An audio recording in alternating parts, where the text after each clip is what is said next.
Gas ಎಮರ್ಜೆನ್ಸಿಯ ವಾಸ್ತವವನ್ನು ನಿಮ್ಮ ಮುಂದೆ ನಾವು ಇಡ್ತಾ ಇದ್ದೀವಿ. ಈಗಾಗಲೇ ಸರ್ಕಾರಿ ಸ್ವಾಮ್ಯದ ಬಂಕ್ಗಳಲ್ಲೂ ಕೂಡ ನೋ ಸ್ಟಾಕ್ ಬೋರ್ಡ್ ಕಾಣಿಸ್ತಾ ಇದೆ. ಇದು ಪರಿಸ್ಥಿತಿ ಎಷ್ಟು ಗಂಭೀರವಾಗ್ತಾ ಇದೆ ದಿನ ಕಳೆದ ಹಾಗೆ ನಮ್ಮಲ್ಲೂ ಕೂಡ ಅನ್ನೋದಕ್ಕೆ ಉದಾಹರಣೆ. ಆಟೋ ಗ್ಯಾಸ್ ಸಿಗದೆ ಚಾಲಕರು ಒದ್ದಾಡ್ತಾ ಇದ್ದಾರೆ. ಇವ್ರಿಗೆ ಯಾವುದೇ ಸಬ್ಸಿಡಿಗಳು ಕೂಡ ಸಿಗಲ್ಲ.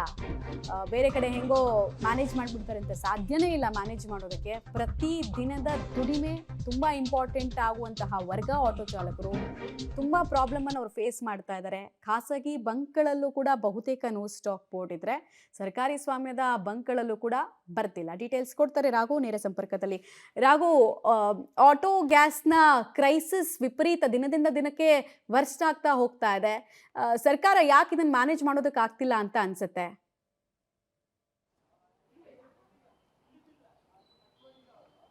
ಮಮತಾ, ಯುದ್ಧದ ಪರಿಸ್ಥಿತಿ ಇರುವಂತ ಕಾರಣಕ್ಕಾಗಿ ಏನ್ ರಿಯಾಲಿಟಿ ಇದೆ ಅನ್ನುವಂಥದ್ದು ಇನ್ನೂ ಕೂಡ ಕ್ಲಿಯರ್ ಆಗಿ ಪಿಕ್ಚರ್ ಗೊತ್ತಾಗ್ತಾ ಇಲ್ಲ. ಕಾರಣ ಇಷ್ಟೇ, ರಾಜ್ಯದಲ್ಲಿ ಇರುವಂತಹ ಪರಿಸ್ಥಿತಿ ಹೇಗಿದೆ, ನಮ್ಮಲ್ಲಿರುವಂತಹ ಸ್ಟಾಕ್ ಎಷ್ಟಿದೆ, ಅದರ ಬಳಕೆ ಇನ್ನು ಎಷ್ಟು ದಿನ ಸಾಧ್ಯ ಇದೆ ಅನ್ನುವಂಥದ್ದು ನಿಜಕ್ಕೂ ಕೂಡ ಗೊತ್ತಾಗ್ತಾ ಇಲ್ಲ. ಇದೇ ಕಾರಣಕ್ಕಾಗಿ ನಗರದ ಹಲವು ಕಡೆಗಳಲ್ಲಿ ಈ ರೀತಿಯಾದಂತಹ ಪರಿಸ್ಥಿತಿ ಬಹಳ ದೊಡ್ಡ ಪ್ರಮಾಣದಲ್ಲಿ ಹೆಚ್ಚಾಗ್ತಾ ಇದೆ. ಅದರಲ್ಲೂ ಕೂಡ ಕಳೆದ 2 ದಿನಗಳಿಂದ ಸದ್ದಿಲ್ಲದೆ ಬಹಳ ಅನೇಕ ಗ್ಯಾಸ್ ಸ್ಟೇಷನ್ಗಳೇನಿದ್ವು ಅವೆಲ್ಲವೂ ಕೂಡ ಬಂಕ್ ಆಗ್ತಾ ಇದೆ.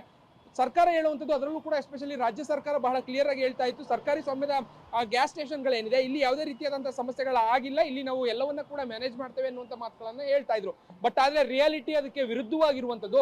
ಬೆಳಿಗ್ಗೆಯಿಂದ ಅನೇಕ ಕಡೆಗಳಲ್ಲಿ ಪಬ್ಲಿಕ್ ಟಿವಿ ರಿಯಾಲಿಟಿ ಚೆಕ್ ಮೂಲಕವಾಗಿ ಅದನ್ನು ತೋರಿಸುವಂತ ಪ್ರಯತ್ನಗಳನ್ನು ಮಾಡ್ತಾ ಇದೆ. ಎಲ್ಲ ಕಡೆಯೂ ಕೂಡ ನೋ ಸ್ಟಾಕ್ ಬೋರ್ಡ್ಗಳಿದೆ. ಇರುವ ಕೆಲವು ಭಾಗಗಳಲ್ಲಿ ಮಾತ್ರ 1-2 ಗಂಟೆಗಳಿಗೆ ಮಾತ್ರ ಆಗುವಂತಹ ಗ್ಯಾಸ್ ಸಿಗ್ತಾ ಇದೆ. ಅಂದ್ರೆ ನಿತ್ಯವೂ ಕೂಡ ಈ ಬಂಕ್ಗಳೇನಿದೆ ಈ ಬಂಕ್ಗಳಿಗೆ ಸಾಮಾನ್ಯವಾಗಿ 2ರಿಂದ 2.5-3 ಟನ್ ಅಷ್ಟು ಏನು LPG ಬೇಕಾಗುತ್ತೆ.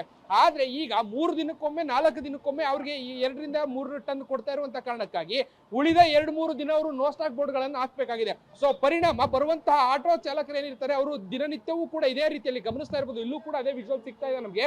ಬರುವಂತ ಆಟೋ ಚಾಲಕರು ಏನಿದ್ದಾರೆ ಅವರು ಬಂಕಿಂದ ಬಂಕ್ಗಳಿಗೆ ಗ್ಯಾಸ್ ಅನ್ನು LPG ಅನ್ನು ಹುಡುಕಿಕೊಂಡು ಓಡಾಡುವಂತಹ ಸಂದರ್ಭ ಒದಗಿ ಬರ್ತಾ ಇದೆ. ಕೇವಲ ಇದು ಮಾತ್ರ ಅಲ್ಲ, ಈಗಾಗಲೇ ಬಹುತೇಕ 90ರಷ್ಟು ಖಾಸಗಿ ಬಂಕ್ಗಳು ಕ್ಲೋಸ್ ಆಗಿದ್ದಾವೆ.